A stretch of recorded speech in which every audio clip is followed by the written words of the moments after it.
Alrighty then. How you doing, Sam? How you doing, Bill? I'm living. Back's hurting a little bit, but that might be how I sat at work. Uh, You know how that goes. yeah, it's important to have proper posture, which is I feel almost sitting upright just doesn't even feel natural for me when I'm sitting at my desk doing. I know. It really doesn't, because I don't know. I sort of lean over the keyboard a little bit, or I lean way back in my chair. One or the other. Yeah. So here we are, B+S episode 5, B+S Gaming. Episode 5. We're getting up there. We're also getting closer to our hopeful times of Tuesday or Wednesday, but again, we're gonna work on that. Yeah, it's tough to nail it down, but we're getting there. Yeah. So, again, more loot boxes. Yep.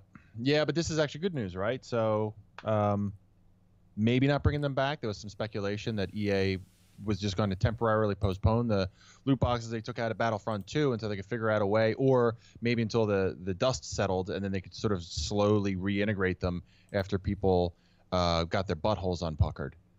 Yeah, but now EA CFO was at the 37th NASDAQ thing, something, I don't remember the name of it.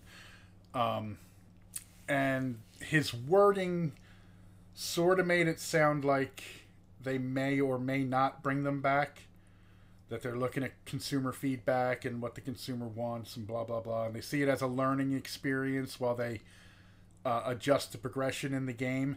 Which, of course, the problem is the way the game was designed, like, just completely outright was around the loot boxes. Right. So what you get basically is, but I mean, so you have a game that effectively kind of functions a little differently than intended, so it probably is going to be weird, right? I guess. I mean, what's really the effect of them never turning it back on? Does it really affect the gameplay? It doesn't. It won't affect the gameplay, provided you can unlock everything through in-game means. But it would affect their revenue, and that's something that obviously they care a little bit more about as the bigwigs at EA. Right.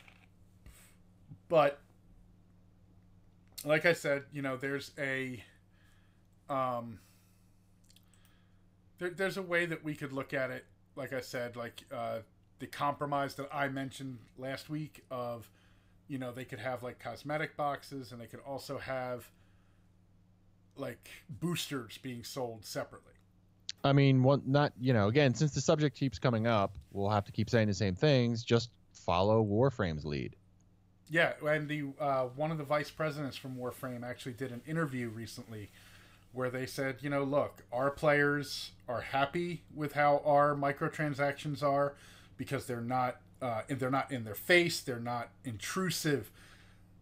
People go the entire time without paying, and other people pay. She talked about the auction house where you can trade Prime Warframe parts for actual platinum. And I was watching, I think they're called Pretty Good Gaming, and they pretty much agreed. They're like, look, Warframe does it pretty good, pretty well. They have a nice system that's not too intrusive. It's not too exploitive. Everybody seems to be happy with it. Yeah, I mean, I would argue it's not the developers. Yeah, I would argue that it's not intrusive at all. I mean, so if you want some weapons, especially their prime weapons, which are like the sort of enhanced, versions of the normal weapons you can get. Not every weapon has a prime, but you can grind. You can pay 0 cents on this game and get, for the most part, everything everyone else can get. I mean, some stuff is you're going to have to shell out real money. Like if you really want, they'll send like primed packages, whatever. I forget what they call them, but like, you can just buy sets of things, outright. But even like you can get a Prime Warframe, which will come with a set of like, specialized weapons that Warframe is kind of known to use. You can buy it, or you can still grind for 99% of the content in that game, if you want to. And as Total Biscuit said, the grind is the game. If you enjoy playing the game, it's kind of like Final Fantasy. If you enjoy the game, the game itself is just playing hordes of enemies and being a super badass space ninja. That's the grind. It's playing the game. So it's balance, I think, is the thing. So I wouldn't even say that it's intrusive. I would just say that they found a mechanic that does that 30 seconds of fun on loop, and then you do it the right way, and you can kind of get all the cool things that you want. And since they're constantly adding new content, right. That's the other big there's thing. always They something are constantly updating the game. Like you said, constant new content. I mean, hell, just the navigation menu has changed about 800 times since we started playing it. You know what I mean? Yeah. So if EA really wants to sort of add some sort of system, some sort of additional system on top of just the price to play the game, which varies between $60 to $100 for most video games today, and they want to tack on some additional revenue streams beyond that, there are other models to follow. They did not have to take this route of what is arguably a gambling mechanic, because they're locking pay to win mechanics into this stuff. And here's the problem that I have that I didn't mention it because I didn't think of it when we spoke about it last episode, which was gaming right now is struggling. I think the industry is struggling to establish itself as a legitimate medium for more than just blowing stuff up, right? So there was watching, and I'm gonna loop this back into the whole EA and the loot crates thing. Okay. I forget what it was. It might have actually been Pretty Good Gaming, because it's funny you mentioned that, because they come up on my just sort of recommended YouTube. I don't think I subscribe, but yeah, same for me. Yeah, but there was it was just something was interesting. There apparently was a game, and it's for the PS4. And I hadn't even heard of it. I can't remember the name of it, but it's new, and it's by Quantic Dream, right? That's their name, Quantic Dream, because they do cool stuff, right? Like they did Quantum Break. No, that was Remedy. Was it Remedy? Quantic Dream did Fahrenheit back on like the 360 and the PS3. Yeah, I'm trying to think of that other cool PlayStation game for PS3 that they did where you're like the FBI agent. Yeah. Or actually, it's like multiple people that you play as. Yeah, I can't remember the name of that Right, there one. are these really emotionally engaging games, there is a developer who really is trying to elevate video games beyond just blasting aliens, right? So, and that's awesome. You need more of that. So they have this game now out for the PS4, and it's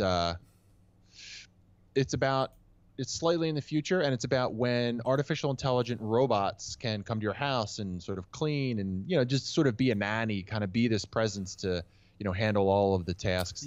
Detroit Beyond Human.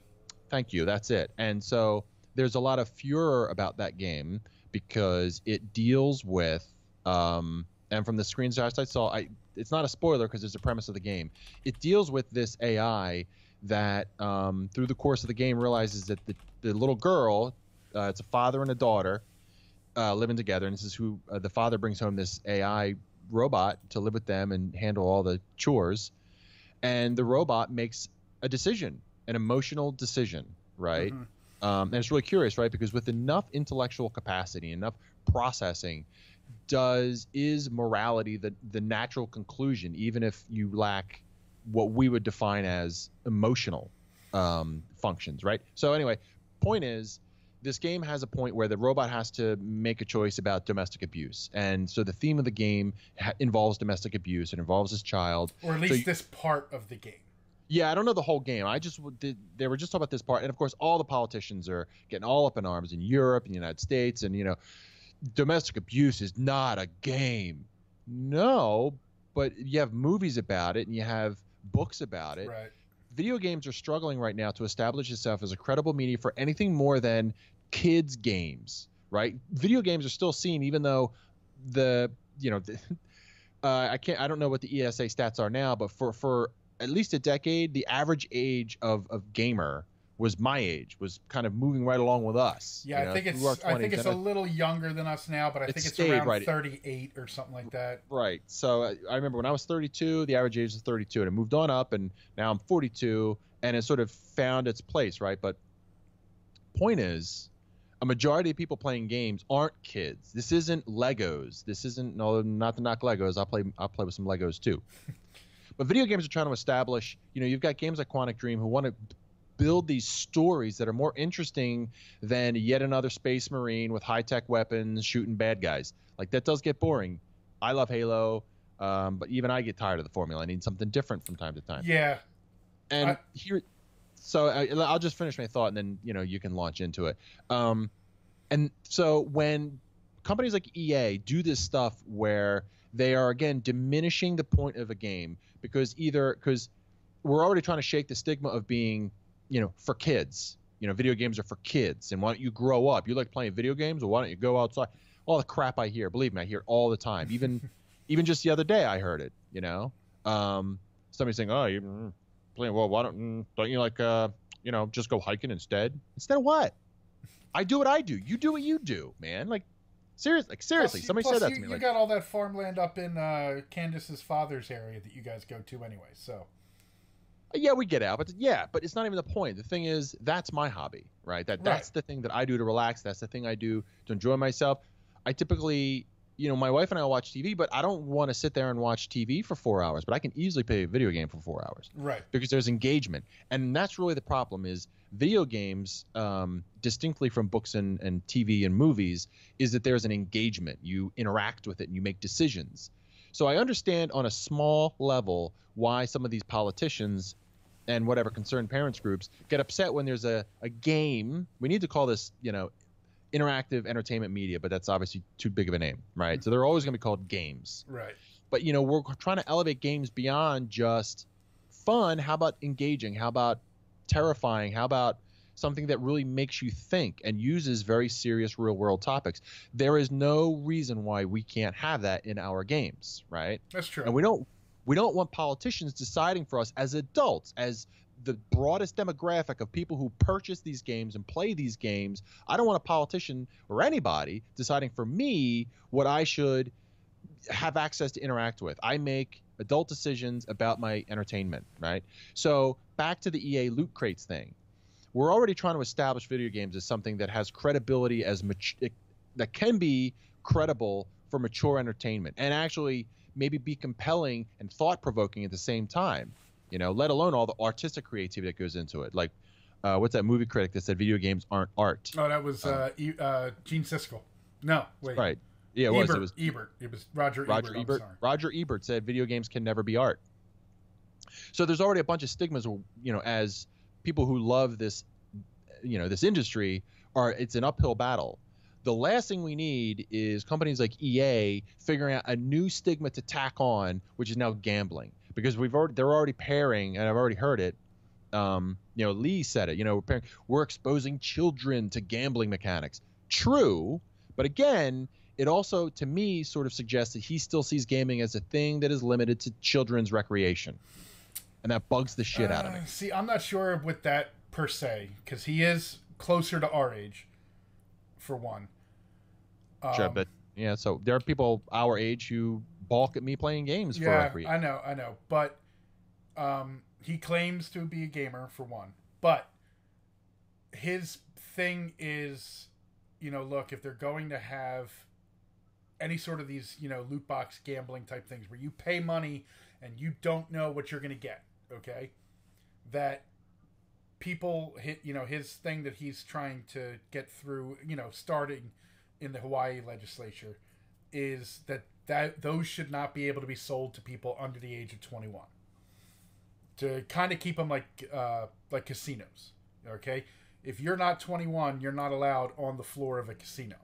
Even if you're with your parents, you're not allowed on the floor of a casino if you're not 21. And that keeps those people that are under that age away from being able to spend the money on the gambling. Now, to a degree, I can see where he's coming from. I'm trying to think of how I'd put it.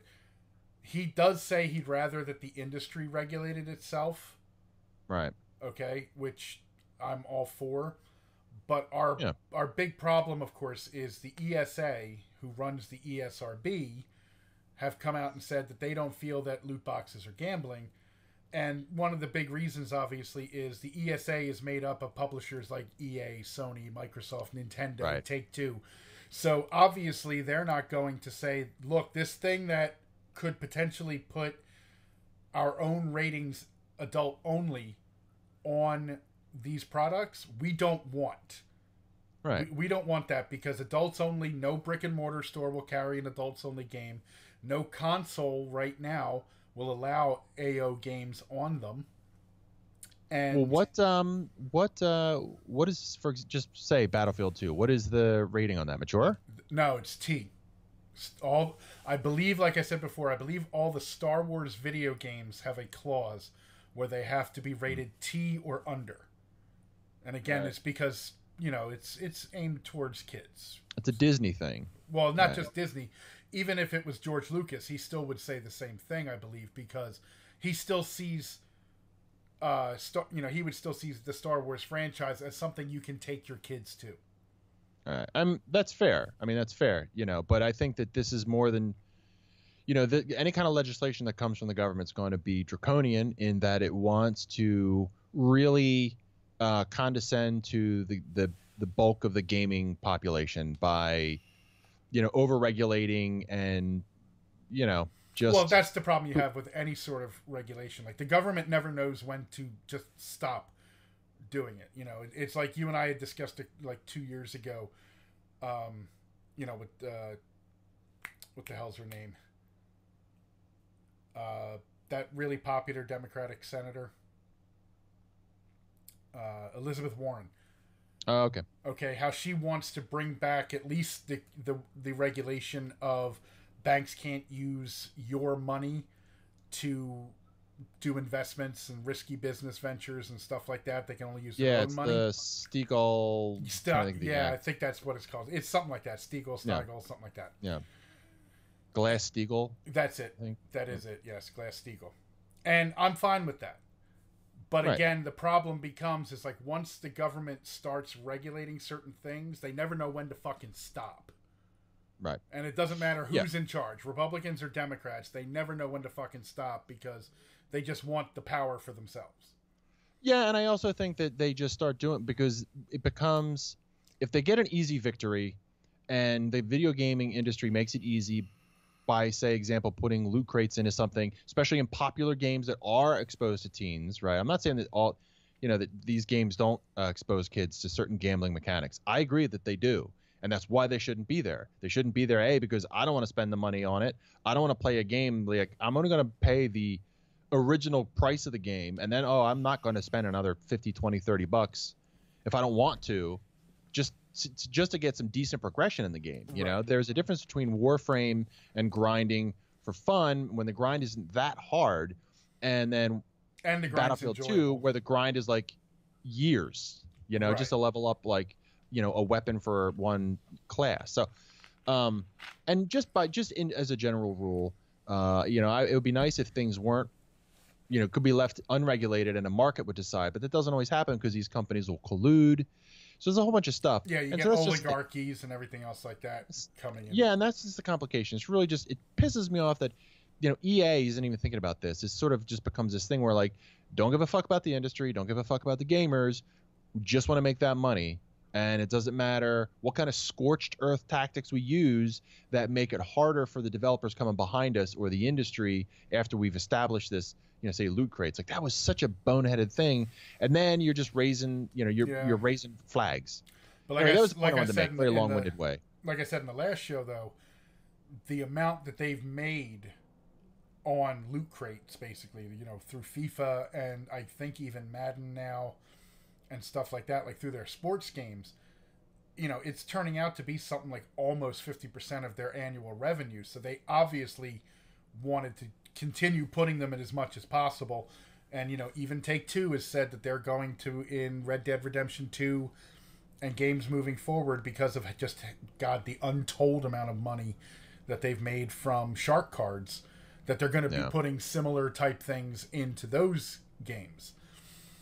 What are they putting that? Cow cards? Well, yeah, who knows? Yeah, maybe, but it would be like the same sort of deal, I think, where it's like on the online aspect, you would be able to like purchase in-game money.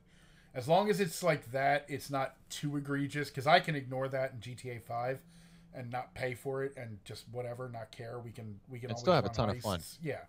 Yeah. Hey, do we know if Red Dead 2 is going to get any kind of online component similar to GTA 5? We don't know, but it's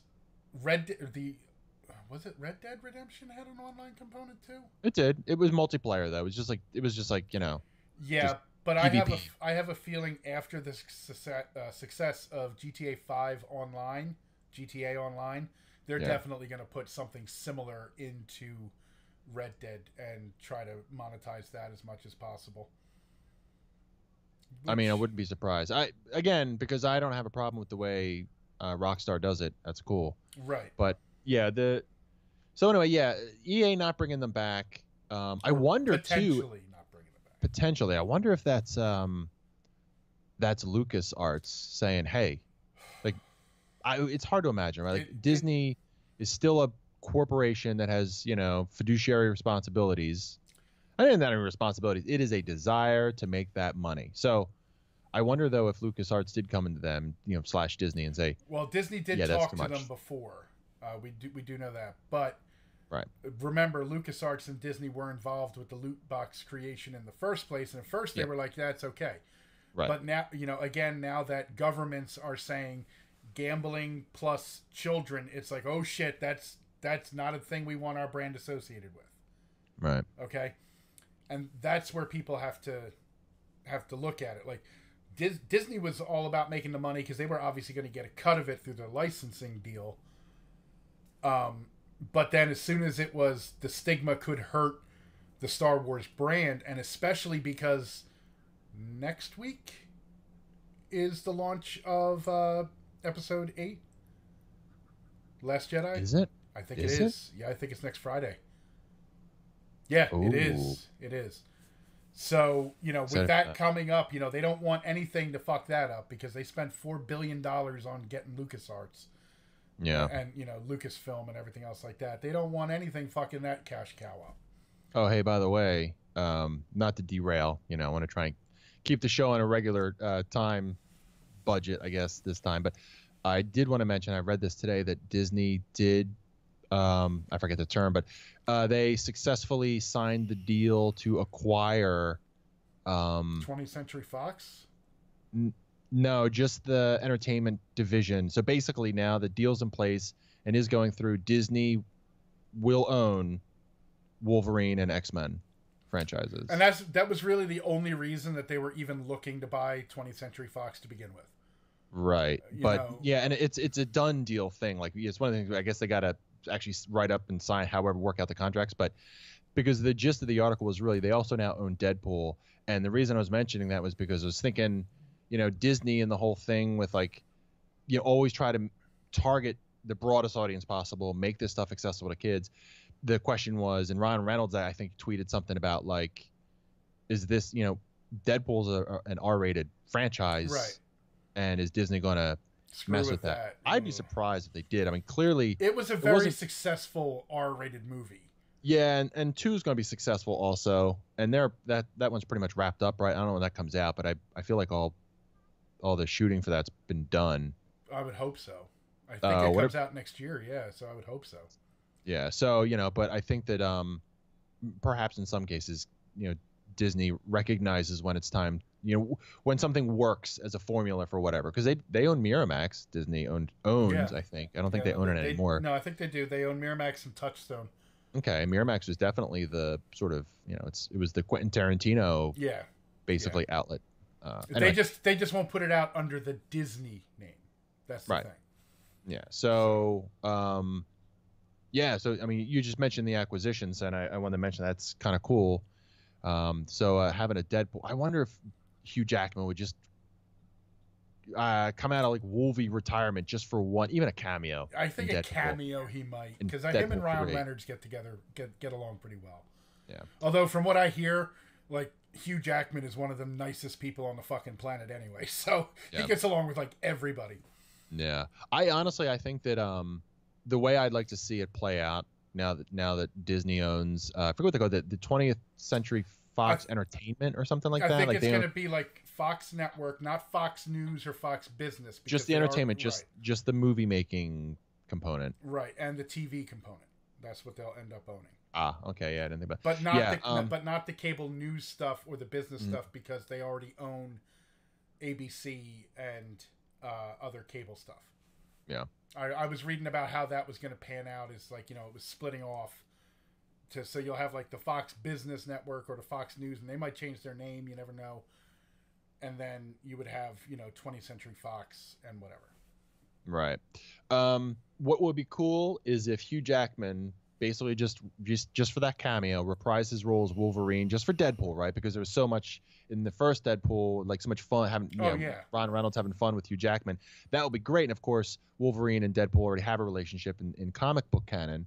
So, but then if however Disney decides to reboot the X-Men, I'm ready for a refresh. I'm actually ready for a Wolverine who is short, more like the comic. Yeah, a short, hairy, like Canuck, stocky like dude. a real, like a real, adaptation of the comic version. I'd like to see that. Yeah. You know, and let's be clear. Hugh Jackman was awesome, and you and I both loved Logan. That fantastic. movie is incredible. Yeah. If you haven't seen it, go rent it, go do whatever. Watch Logan. It is fucking fantastic. Nothing. I can say almost nothing bad about that movie. And we watched the noir version over your place a little while ago. Yep. And that made it even cooler in some ways when you saw like the stark contrast of I think I liked it better. Dark, yeah. I think I liked the noir better. Yeah. But definitely go see Logan. Definitely. It's well worth it. Everybody in it acts great. Yeah. It's a great movie. Yeah, but that's the way I like to say. Maybe just a cameo from Hugh Jackman in Deadpool 3, and then just kind of kickstart. I mean, what do you think? Would you like to see a more faithful adaptation of Wolverine? I would. Again, you know, like we said, we love Hugh Jackman as him, but yeah, I'd like to see someone who, because you got to remember, like in the comic books, we're getting off on a tangent, but we'll do this quick. But in the comic books, like people always look at him as the scrawny runt. Even though he's kind of husky, but you know, he's the runt. He's small. He's only like 5'6" or something like that. And in superhero terms, that's really short. You know what I mean? So it'd be nice to just see that, just because it would just be something different. It plays into a lot of the different dynamics that Wolverine has in the comic book anyway. Right. So it's his height actually is a big part of a lot of the, not the storylines, but again, always like they'll always do like the panel where Wolverine's like, poking somebody in the chest, bub, and it's like they're staring down at him, like his little head, so that sort of stuff, like against Colossus, who's like 7 foot tall in his thing, and that's the sort of stuff. It would be cool to see, and after the last X-Men movie, which was not super horrible, but it wasn't great either. I think X-Men is in need of a reboot at this point. Although I would have liked to have seen a little bit more with what's her face from Game of Thrones playing Jean Grey. Yeah, I mean, because she's not a bad actress. Yeah, I can't remember her name. You talk about the Daenerys. No, it's the Stark, Sansa Stark. Sansa played Stark, that. She was pretty good. Yeah, I mean, there's nothing stopping them from bringing it back, but typically studios, when they do a reboot, they just completely start. Redo it. Yeah. So whatever. I still think Famke Janssen was an awesome Jean Grey. We just love Famke Janssen, Yeah. But anyway, so all the way back to the loot crates. This is let's hope that this is the last we have to talk about it. God, please. Because I really don't care about the UFC game coming out, so I won't be talking about that much. Right? Yeah, I won't be talking about that either. It's just, and we're at the end of the year. We're probably not going to hear a whole lot before the new year anyway. So at least for a couple weeks, we can maybe get a break from loot crates. Yeah, maybe. So you're a big Fortnite fan, Sam. Actually, we want to talk about Destiny first. The Destiny 2. Okay. All right. Just because let's get all the somewhat bad news out of the way first, and then we get on to the fun stuff. Oh, all right. So Destiny 2's first expansion came out this week, I guess. And Tuesday. It's doing exactly what they did with the first Destiny, which as soon as the level cap raised, anyone who didn't buy the expansion, they're locked out of content that they could previously get into before. The strike playlists, the nightfalls, I believe even the raid are all now set to the higher level stuff. Right. So if you don't have the expansion, you're locked out. And I didn't like that in the first Destiny, even though for the first 2 expansions, because I had bought the season pass at the time, I was fine. But then when the Taken King came out, and I had stopped playing, but when I would go in there every now and then just to see what's there, it's like, well, it's kind of boring. I can't go do the more fun stuff, the end game stuff. So, I'm not a big fan of that. What about you?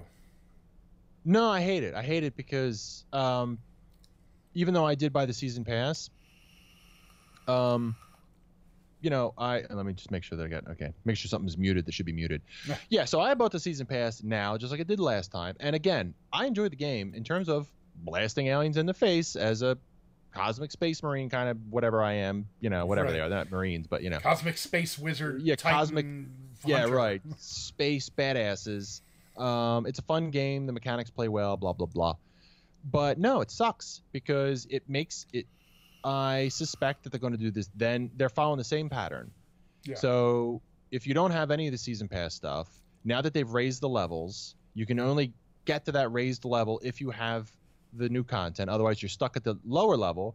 And now some of those raids and such, like you mentioned, are now placed out of reach of people who paid to have the game, and now the content that they paid for is now inaccessible. And it's only a couple months since release too. Like we're not even 5 months.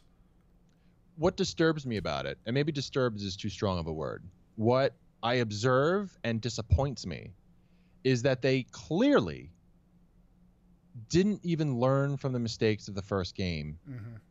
And they have such a loyal fan base that you'd think that they would at least try to do good by them, right? And not keep repeating the same mistakes. So that makes me feel like once whatever the season pass content comes out, and then they've got whatever big update comes out, because somebody called it the Taken Baron, that'll be like the next one or whatever. But yeah, right. So, but whatever the big content update that comes that's after the season pass, which is the one that everyone will have to pay for, just like Destiny 1, the consensus is that Destiny 1 didn't even really find its footing until the Taken King. Correct. Right? It was anemic on content, and it was doing goofy stuff like this, with raising the light levels or whatever, the power levels, and then, locking out people who didn't buy into it, effectively meaning that the game that you bought originally for $60 is now less. You now have less of a game than you had on launch day. And from what I hear, the campaign edition part of this is only like 2 hours long. Yeah, it's real short. I played a little bit of it. And here's my other problem.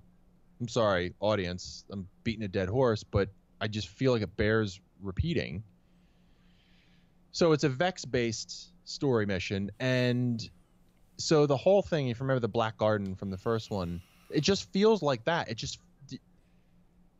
Mercury doesn't feel like anything new. You don't feel like you're in a new planet. You just feel like all the the game resources, the designs and the aesthetic and all the geometries and all you can do, all the gamer terms you want, right? But like, I just feel like it's all recycled assets. Same skin, same robots. They've got, in fact, literally the robots, I forget what they're called, like they've got a name, that the type of Vex you fight. They're like, we haven't seen those since the Black Garden. Yeah, because you're using the same friggin' robots from the Black Garden. Same assets. Yeah, you haven't created anything new. And this goes back to what I was saying before about how you boot up Destiny 2, character creation, exactly the same. Not a single new fucking thing, right? Mm-hmm. Playing the game, the world seemed the same. This is not, it's fun to play. And depending on your opinion, this is just another big upgrade. This is just not, I don't know what's going on at Bungie, man. Maybe, I don't know, but they're ripping people off. And now they've locked out content to people in a game that already is suffering from a dearth of content. That is, and is also suffering from a massively dropped player base. From what I've read, they've lost like 75% of their player base. That's a lot. Well, yeah, it is a lot. Because I dropped off because I played the game and I'm like, I am enjoying this, but I'm so I run around, I do the public events, kind of get bored of that. All right, so I'll go do some strikes. I'm in a clan, but I've never actually played with any of my clanmates. I just joined it and I get light engrams, so that's nice. But I've actually tried to hook it up, and like when I'm ready to play, there's nobody on in the clan that I'm in, and I was just asked by some random guy, and I did have every intention of trying to like engage with them, and it just you know timing, right? It's always timing. Oh yeah. But anyway, I played the hell out of the game. I did the strike so much, it was just boring. I wasn't getting anything new. I wasn't getting any engrams that was leveling my character up because I was pretty much maxed out. Mm-hmm. So there was nothing new to do. There was nothing new to get. There's like one set of armor that I want that I haven't gotten yet, and there's nothing special. All I have to do is just grind on one of the planets to get it. Like, okay. That's all. There's nothing. So yeah, I stopped playing because I was just bored. I'm like, you know what? It's fun to shoot things, but so is Halo, and at least Halo's multiplayer is more rewarding. And they've been updating Halo's multiplayer constantly as well. So yeah, because multiplayer maps, because Forge is awesome, and people are making some awesome Forge maps. So I played a Forged Battle Creek. It was awesome. It was perfect. You know what I mean? And yeah, and it's so good that you like. It doesn't even occur to you think like, oh yeah, like because you talk about reusing assets. Forge obviously has vast, but still a very specific library. Forge feels like a Forge map. Mm-hmm. That was particularly true in Halo 4. Halo 5, I think, is a little bit better with it. Anyway, the point. Well, they've also been updating Forge, from what I've heard too. Like they've been adding stuff to Forge itself in Halo 5 as well. Yeah, they have. Forge has gotten updates and new content and stuff like that. And you can also do scripted events in Forge. You can kind of create, like, if you step on this panel, you can make things move, and it's good. Forge is good. So the maps are good. And so yeah, man, you can go and you can play. And I just feel like Halo's multiplayer is rewarding, whereas Destiny's just feels repetitive. And I was never really into the PvP for Destiny anyway. But a lot of the complaints I heard was that from 2 was that the game modes were really limited. And if you wanted to go into a game mode playlist, you were sort of forced to play a bunch of game modes you didn't like. Like it was just limited, is my understanding. Again, I think I played 2 online games. I just don't like Destiny's multiplayer. I don't dig it. I don't dig having superpowers in it. Where like a wizard can float above me and then drop a nuclear bomb on me and my team, like at will. Nah, no thanks. Yeah, so I mean, you're right. They don't seem to be learning from what they did before. And maybe they're doing it in the hopes that people will just pony up the money for the season pass. I mean, which sounds like an Activision thing to do as well. But I don't like it. Like, they do a lot of level scaling in Destiny. Like, you go to the, quote, starting area and level 2 mobs can still fucking kill you. So, obviously they're scaled up to do damage to you, and you don't one-shot them yourself. So, why can't they just have, like, okay, here's the playlist for strikes for the people that are, and the Nightfalls, for the people that are on the base game, and then here's for the expansion with the level cap. And then with the next expansion, if there's another level cap rise or whatever, and then beyond that, whatever. I just don't think that they should be locking people out of content that they've paid for already. Agreed. I just don't understand. They're probably not going to do an AMA at this point. I would love to know, why are you doing making the same bad choices with this game? Right. And if you recall, although, hopefully we're kind of past, I hope we're past the point where games, when they launch, and certainly games do launch in a state of incompletion, and then they'll try to day one patch it, or kind of patch it as you go along. That became the standard. But I would have to say, like, I can't think of a game that's relaunched this year.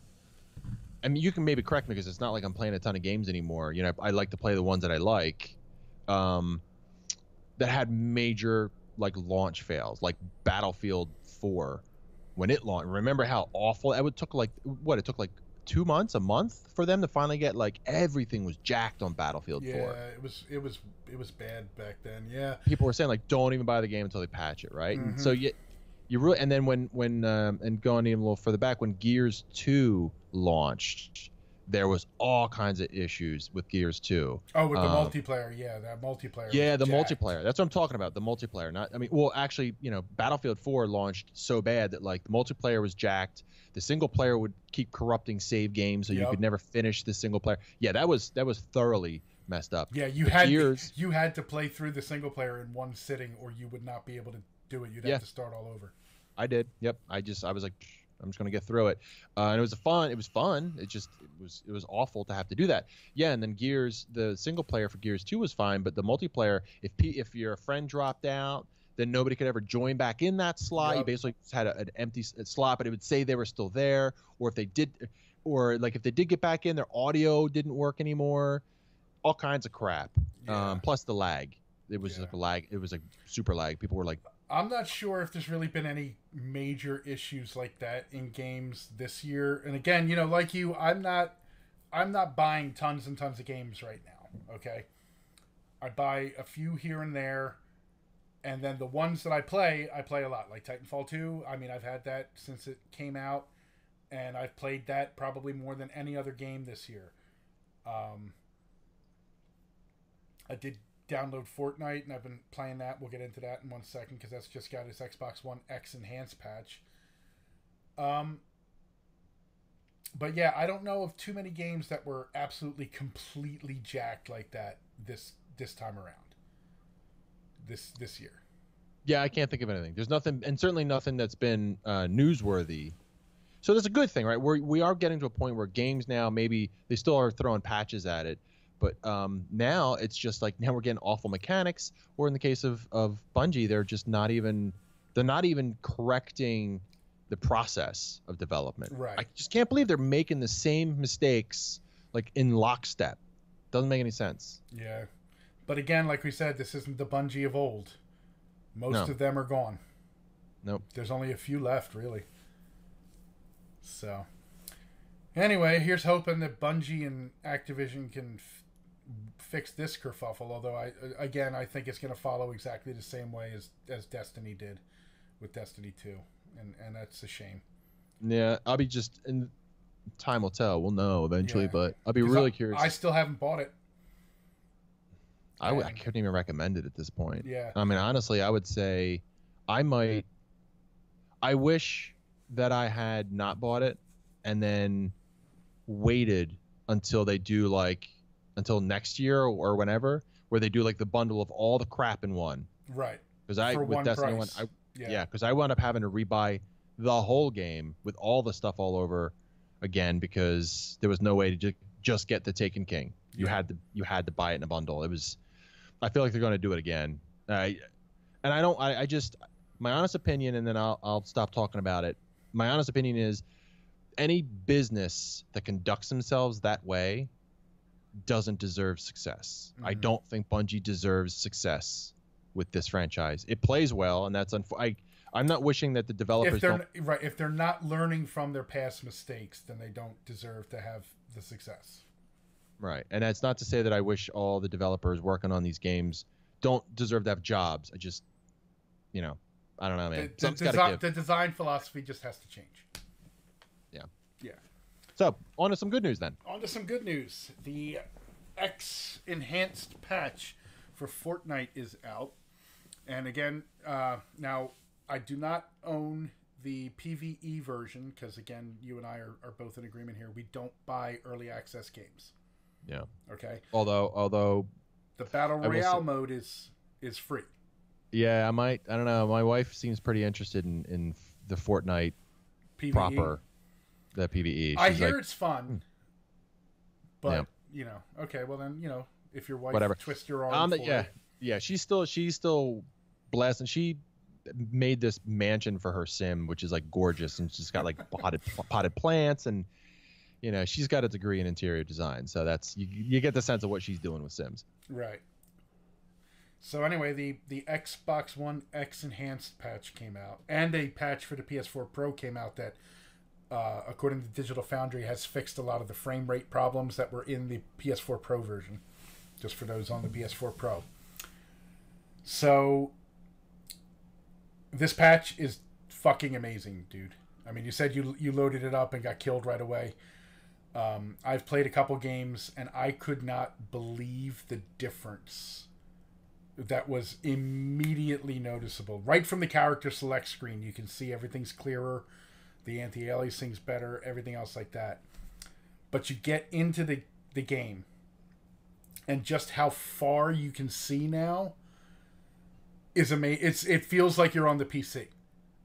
Okay? Yeah. See, I haven't played it enough to even know to make a comparison. Yeah, if you were to go and look at other videos, because I unfortunately did not record before the patch came out to do like a side-by-side, which I should have, but I dumbfoundedly didn't, and I don't feel like hooking up my old Xbox to do it. In the distance, it used to get really blurry, really early on, and you might not see people moving in the distance because they were just too small. Right. But now this new patch, it renders at 1728p and then upscales to 4K through checkerboard on a 4K display, or obviously super samples down for someone like me on a 1080p. And the clarity is just so much there. Digital Foundry, pardon me again now, but the burps, has said it's essentially using the PC Epic settings for almost everything, which is pretty amazing.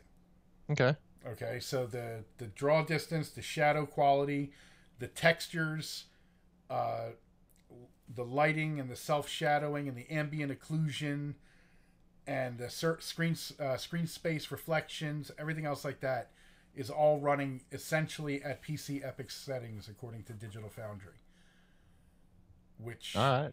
Yeah, it's noticeable, dude. It is so noticeable. You might even notice it more like if you get out into like the field and you're just able to look out and see something on your 4K TV, you'll probably notice it a lot more than I can even. It's just beautiful now. Yeah, I got it because the mechanics of the game were really cool. My problem with the game wasn't the game itself; it was the lag. And so, which unfortunately is still there. Yeah, before the show, I asked you about it, and you said it's still there. But you really like the game, so you've made peace with it. Like, it's obviously you find it still playable, despite the fact that so they can blast you before you even see them there. Yeah, well, now I'm the one that can see people before they can see me. If they're on a regular Xbox, if they're on a regular Xbox, they still have all that old settings. They can't see as far as I can. Oh, I guess for sniping, but I mean, just sort of feel like I get blasted by a shotgun. I'm like, I see, and it's never like the lag's never so bad. I mean, be fair here. I've been dropped from some games, unfortunately. It happened last night. Yeah, getting dropped, but it's never been so bad where like I don't like literally I'm just running along and then I die and then I see the person coming behind me. It's never like that bad. Right. But when you get those tense showdowns and I'm like firing and my gun isn't firing in tandem with me actually pulling the trigger. Yeah, that gets you know what annoying. I mean? And then my gun fires, and then you know what I mean? Like I lose that fight because I'm just a second, like a full second, which is a long time. I'm a second lagging. It's frustrating. Yeah, it is. It is. But I happened to find like I was on my Xbox while it was downloading, or not? No, I was downloading Warhammer Vermintide. Oh, I downloaded too. Is that any good? Did you try it? I've only played like the tutorial. I haven't done anything else yet. What is it? Third person? First person? First person. It's like a first person Left 4 Dead style, but in the Warhammer universe. But all right. But the Warhammer universe before it became really technologically advanced. That's the other thing. Oh, it's the old, because there's the sort of almost like Warhammer or you got a dwarf, you got an Warcraft. Elf. Yes, right. It's that style. Yeah. Fuck that. But yeah, it's not Warhammer 40K. It's Warhammer. Okay. That's what that's right. 40K is I like that one. But so it popped up like somebody I knew on my friends list was broadcasting Fortnite, and I'm like, who is this person? And I go into her chat and we're talking, and I'm like, where did I meet you? And she goes, oh, The Division. And I'm like, oh yeah, we used to play the Underground together, and then you, me, and your husband 3-manned like one of the like it's not really a raid in the division, but you know, like that sort of thing. Right. It's supposed to be a 4-man thing, and we 3-manned it. It took us forever, but we did it, motherfucker. We fucking did it.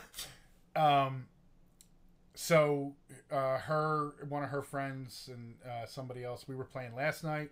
We were having a good old time, and then right when she's like trying to drop a weapon for me, I fucking get disconnected. Oh, that sucks. Yeah, it pissed me off. But so that problem's still there, but the graphical improvements are great. I actually cannot believe how much of a difference this game is compared to the original Xbox. And there's a video out there where you can like look at side by side. Somebody else did it. Oh, I'd like to see that. Yeah, I recommend just like go look like Fortnite Xbox One X comparison or something like that. There's at least one video. And the difference is night and fucking day, dude. Night and fucking day. I cannot believe that. And I hope that as more Xbox One X enhanced games come out, that we're going to see more of this, where it's like, wow, you can really see a difference between the regular Xbox or the S and the X. And then that will give people a better idea of, do I want to buy an X? You know, again, yeah. It's an expensive piece of hardware, but if you want your best looking Xbox games, Xbox One games, and Xbox 360 and some Xbox regular OG Xbox games, because even fucking Crimson Skies looks great on the X. I played a little bit of that. Then yeah, you want it, but it'll give people just that incentive to go, okay, so this is what it looks like on the X. This is what it looks like on the S. Can I live with the S, or do I want the X? And you need the same thing with the PlayStation Pro. Like, a lot of the games on the Pro don't add a whole ton to them. Right. So it becomes really hard to justify to yourself, well, why do I want a PS4 Pro for $400 when I can get a PS4 for $300 or less now? I think they just had a price drop on the Slim. So, but you need these sorts of things for this. Yeah, like I said, I have a hard time seeing, and also because of the cartoony style of Fortnite, it's kind of tougher to tell, like as opposed to say when you're looking at something like Halo, where things are just crisper. But yeah, I'm actually kind of eager to try and get back in and do a few rounds. One of the best things about Fortnite is if you do die early on, and chances are pretty good you will. You just leave the game and go right into another game. Exactly. So it's not like it's not, and the loading times are definitely improved on the X, by the way. Oh, I love that. It's my favorite thing, man. If you remember just trying to get into Fortnite the first time, it's like, oh, we're there, and now it's like half of what it used to be. It's still kind of long, but it's nowhere near as bad as it used to be. Yeah, because the loading time is just. I've been, like I mentioned in the last episode, I've been playing some Just Cause 3, and one of the things that the reviews ding it pretty hard on are the long load times. Yeah. And yeah, they're sort of long, but they're not insufferable. You know what I mean? They're like kind of just like a normal loading screen for me on the Xbox X. So it's just awesome. The loading is awesome. But yeah, no, I'm actually kind of eager to get back in and really play some more Fortnite. I like the whole battle royale mode. Like, I like the idea of it, right? Like, I'm excited for PUBG. That's coming out, what, next year? Is it beginning of next year, like January or February? It enters early access Tuesday on the 12th. Oh, really? Yes. Nice. How much is it for early access, do you know? 20 or 30, maybe 30, well, I think. See, if I don't break the rule on Fortnite, I'm probably definitely going to break the rule on PUBG. Yeah, you know what? I'm thinking about that too. If for nothing else, just to see what the control scheme is like. The other thing too, of course, the public the public, whatever they're calling them, the early access games. I know Arc did it. They typically have a free trial too, right? Like, does every early access game on the Xbox get a free trial? You know what? I want to say I think they do. Like, it's not a month or something like that. It's like a couple hours or something. 10 hours. Something. 10 hours, I think. I want to say that when they announced that program that they said that had to be there. Yeah. So, we could be wrong, so look, but you'll get to, yeah, I think it's right. I think there's a good chance that there will be a trial, and then so Yeah.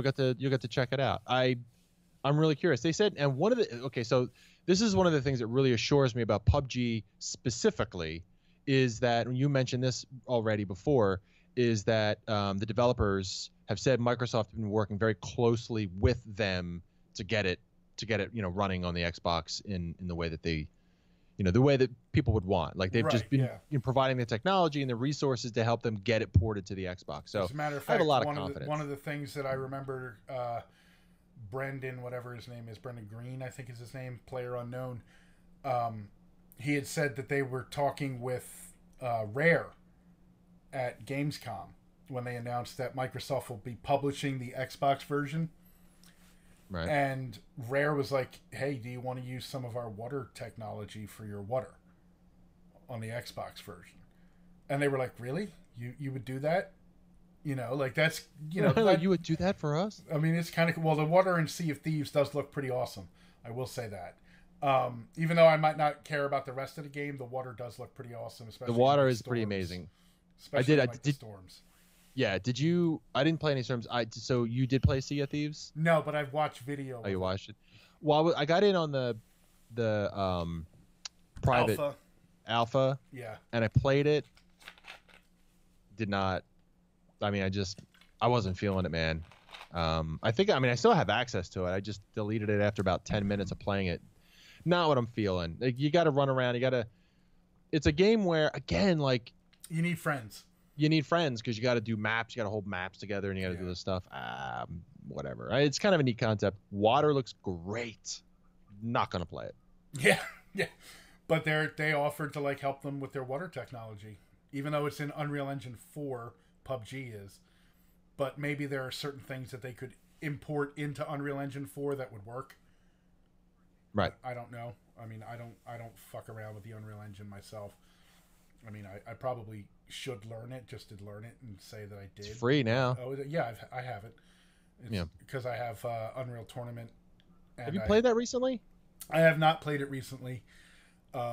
I really should get back into seeing what they've done with it. Basically, I get into it for like a week, and then I give it like a month or two at least before I go back in, so they can really make some improvements.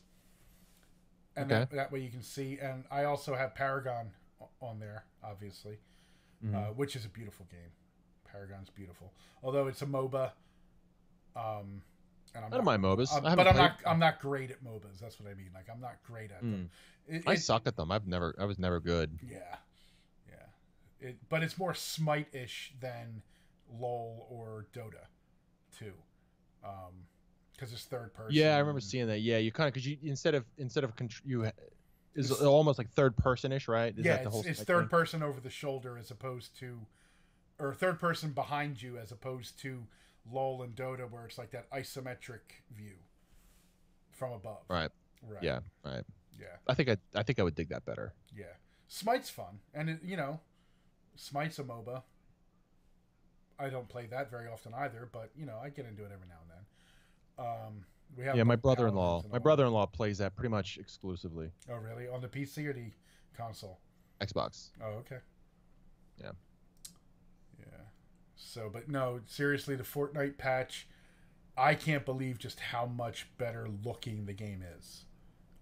It's really that much better looking. I actually did record some footage. I plan on putting up a video maybe this weekend, just going through it.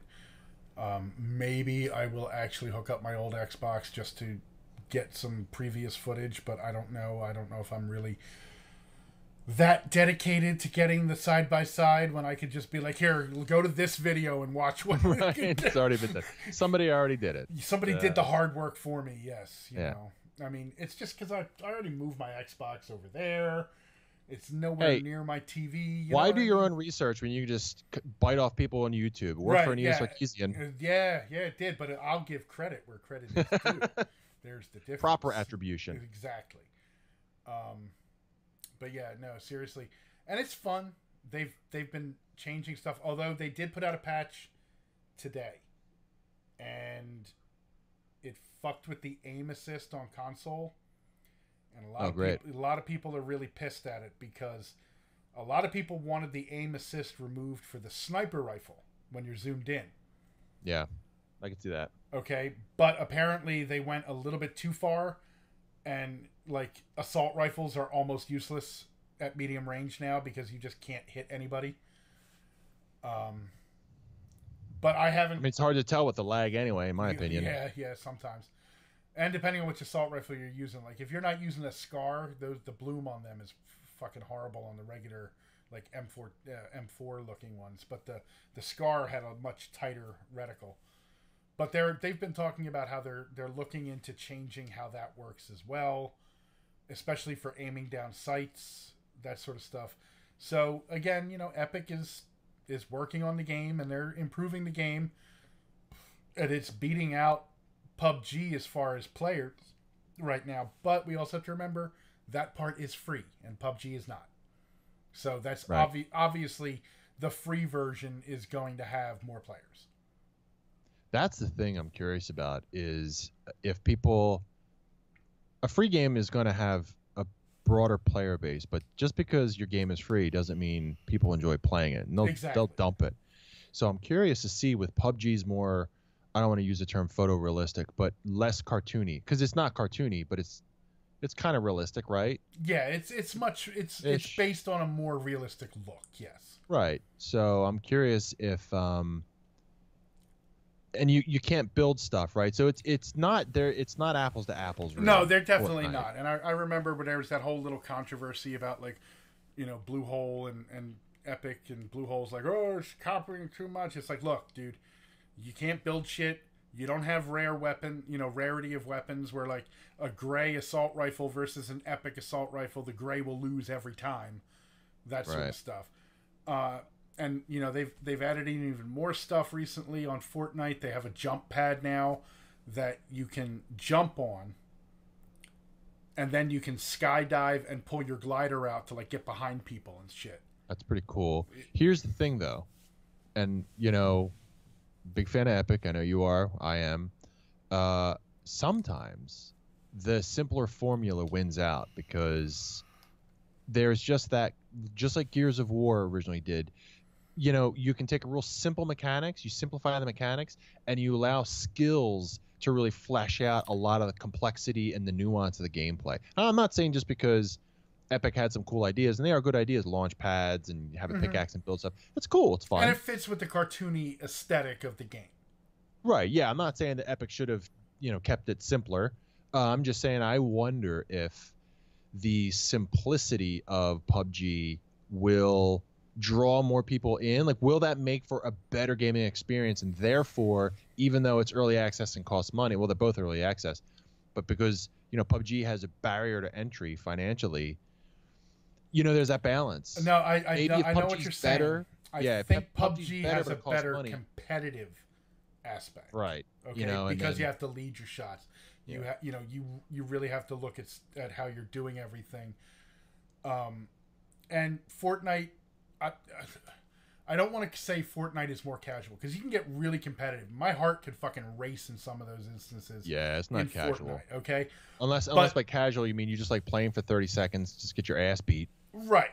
But it's not even that. It's the aesthetic, the party bus, come on, the boom, the boom, the boom, the boom, the dance emote.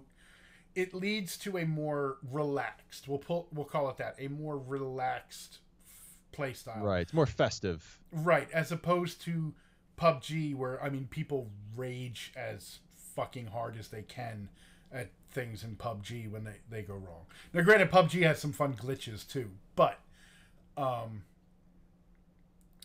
feel that PUBG will draw probably the more hardcore competitive style, and it'll draw other people in as well, but they might not stick around as much. And the more lighthearted, the more relaxed style people who still want to play a battle royale game will go more for Fortnite because there's that perception of it's just a more fun game, it's more silly. Yeah. So, question: 3 months out from the launch of PUBG, who do you think retains a larger player base? Okay, well, it's going to depend on a few things. The first is PUBG just like fully unveiled their new map. So they're going to have a second map already. Now, granted, Epic is All changing Fortnite. They're adding in areas and stuff, and that's cool. But having an entirely different map that apparently is going to play entirely different because it's a much more urban style map and it's a desert area. So, you know, it doesn't play the same as the first map, which has more forests and mountains and just small towns.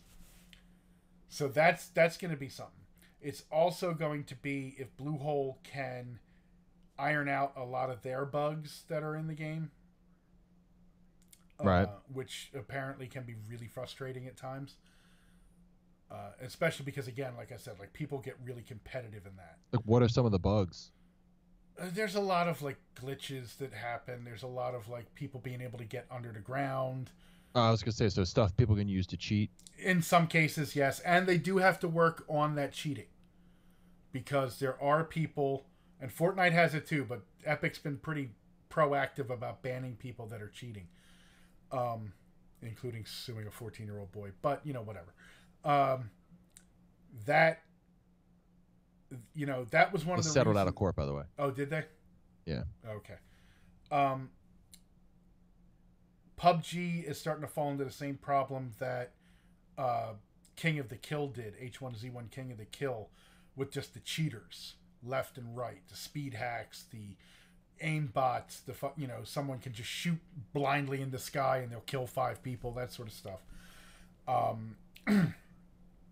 And it's been you know, there's been a lot of issues with that they need to work out.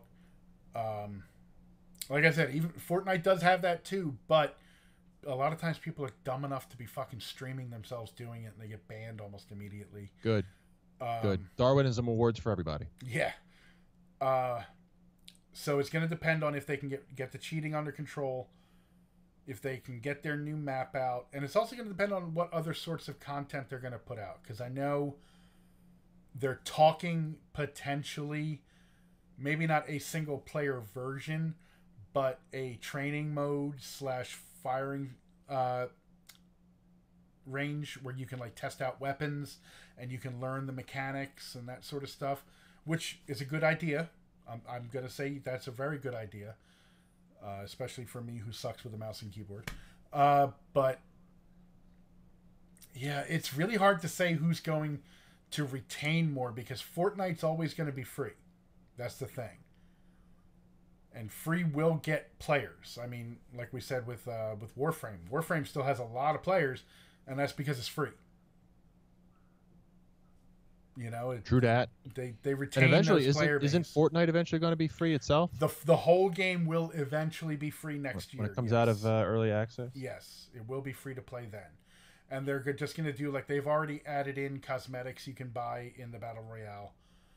There's already cosmetics you can buy in the PvE version, the Save the World mode, as it's called.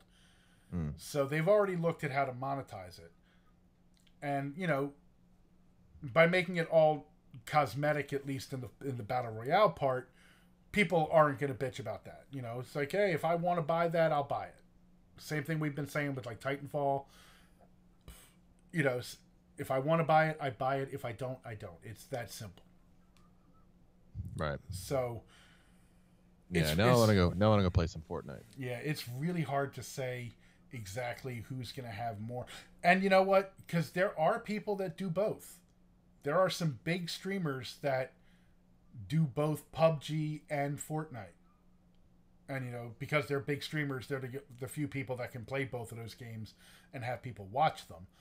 But you know, as long as the streamers are playing both, I think that there'll be players of both. I might, you know, there might be times when I want a more hardcore feeling in PUBG, and then there might be times where I want just that more relaxed, like, you know, let's go have some fun in Fortnite feeling. Right. So I can't really say which is going to have more. I really can't, because it's so hard to tell, because they're not, you know, like you said, it's not apples to apples. They have different mechanics to them too. The only thing that's similar is the whole Battle Royale style. Right, drop you into a map and then keep shrinking the zone. Right. It's really kind of the only real similarities. I mean, it's similar enough. I mean, right, but didn't obviously Epic was smart enough to figure out ways to diversify the gameplay within that. So. Oh yeah, the whole destruction. Yeah, and of I asked everything because. and building. Yeah, because I wouldn't be able to answer that question. If I had to give an answer, I'd say PUBG, and the reason I say that is because it's got a lot of hype. Right? Like, I don't know if Fortnite's got a lot of hype. It's been gaining hype. It's been yeah, because the streamers, the big streamers like Summit1G,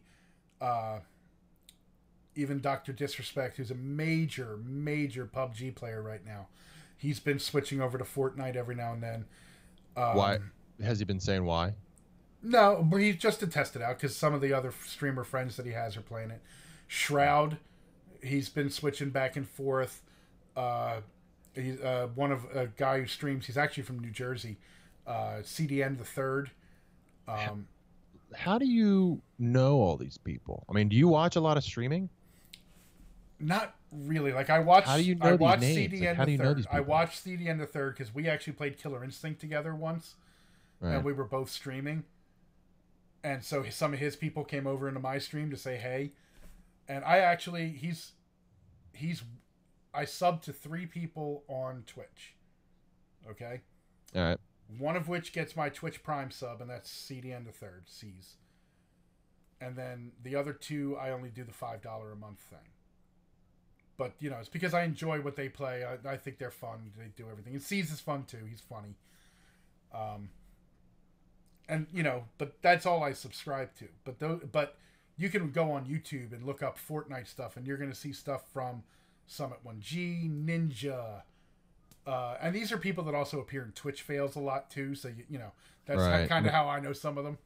I basically just watch Mixer because it's right on my Xbox. Twitch is there too, but Mixer's. Well, I mean, you can watch on Xbox YouTube. has the whole tab dedicated to it. So. But you can go to YouTube. I'm saying, and like, if you look up Fortnite videos on YouTube, you will get Dr. Disrespect. You will get Ninja. You'll get Shroud. And Shroud was a big CS:GO player at one point. And he was actually part of a CS:GO team, Cloud9, I think. But he's been much more into the PUBG and the Fortnite lately. Dr. Disrespect started out basically as a H1Z1 streamer, and his whole thing is he's like 6'9", full of steroids. He's got a mustache, which is weird. He never takes his sunglasses off, that sort of stuff. And he has like this really over the top persona that he plays, which can be funny. It can be funny when you watch some of the stuff. Ninja's been around since like Justin TV days, I want to say. Summit1G. Oh, that's going back. Yeah, Summit1G. I believe he started out on Justin TV, and he, I believe, is the highest subscribed person on Twitch with like over 20,000 subs. And figure that's a minimum of him making $2.50 per sub. That's a lot of money per month. Damn. Yeah. And it's just personality. That's it. These guys and girls. Well, and some of them it's the personality. Some of them it's they're really fucking good at the game. Okay, Shroud doesn't really have like that much of a personality, but he's a fucking god at first person shooters. CDN the Third, he's good, but he's also funny. He has a personality. Ninja's real good, but he also has a personality. Summit, he's good and he has a personality, and he gets trolled a lot too.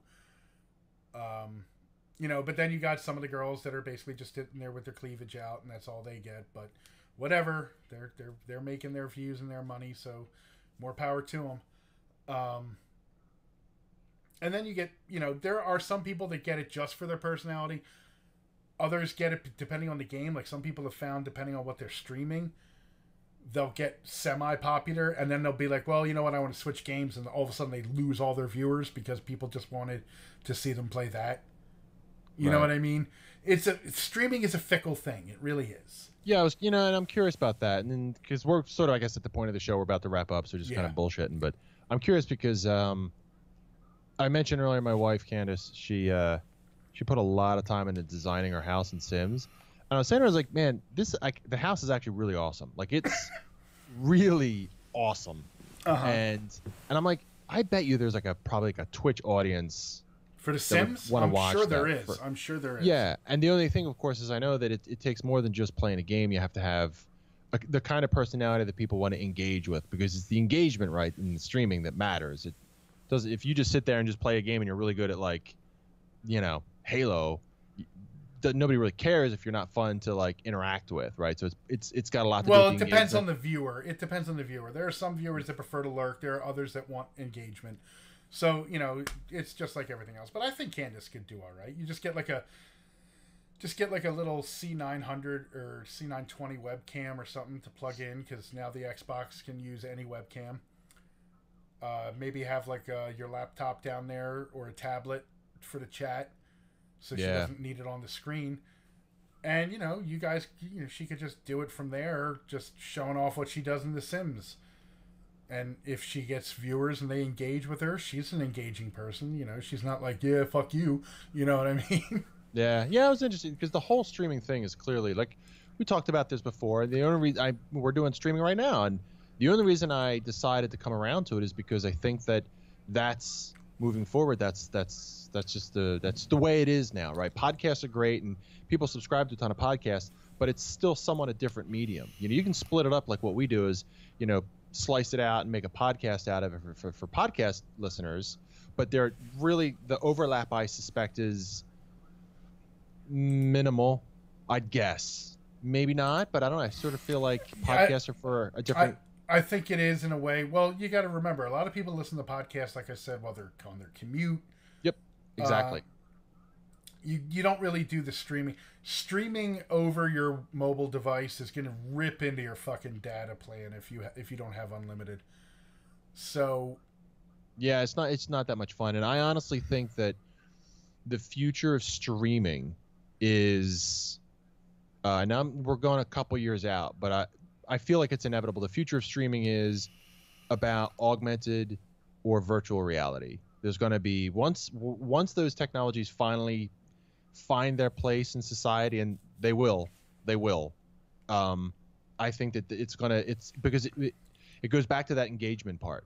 Right now, you've got that next level of engagement. In fact, I can't wait to get my mixed reality headset, the Microsoft mixed reality headset, because now they've got Skype in it, so you can do a mixed reality Skype call with somebody. Interesting. So it'll have the video overlay of, like, me talking to you, and like a video screen just like a foot out in front of me with you in your Skype call. Interesting.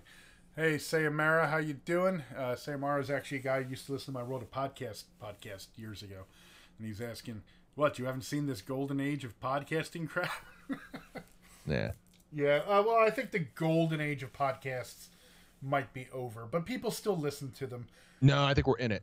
I think we're in the golden. I think the golden age is now, because streaming is nascent, right? It's, some people don't understand what it is. Like, they don't get the appeal. I get the appeal. I watch streaming all the time. I just don't remember names. That's the thing that always surprises me, is that there are people who are personality. Some keep bubbling up that I see a lot, but it's going to be, when the technology allows for more frictionless interaction, it's going to be, and that'll have to be, it'll be, obviously we've got voice and video, and there's a back and forth, but right now communication from the streamer to the viewer is largely little chat boxes here on the sidebar, right? Yeah.